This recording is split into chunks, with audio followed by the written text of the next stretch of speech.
Hi friends, நம்ம இப்போ பார்க்க போகிறது கப்பக்கிழங்கு மசியலும் ஆட்டு மூளை வறுவல்.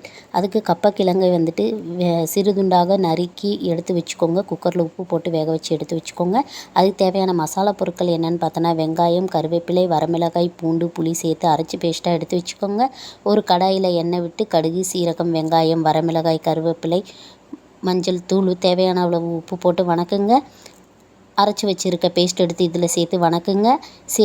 அதோடு வந்துட்டு நம்ம வேக வச்சுருக்கிற கப்பக்கிழங்கையும் போட்டு நல்லா வதக்குங்க. இப்போ கப்பக்கிழங்கு மசியல் ரெடி ஆகிடுச்சு. அடுத்து ஆட்டு மூளை வறுவல் செய்யலாம். அது எப்படின்னு பார்த்தீங்கன்னா, ஆட்டு மூளையை நல்லா க்ளீன் பண்ணி எடுத்து வச்சுக்கோங்க. ஒரு கடாயில் எண்ணெய் விட்டு கருவேப்பிலை, வெங்காயம் போட்டு தாளிங்க. அதோட இஞ்சி பூண்டு சேர்த்து போட்டு தாளிங்க. ஒரு ஸ்பூன் மஞ்சள் தூள், ஒரு ஸ்பூன் மிளகாய்த்தூள், தேவையான அளவு உப்பு சேர்த்து போட்டு தாளிங்க.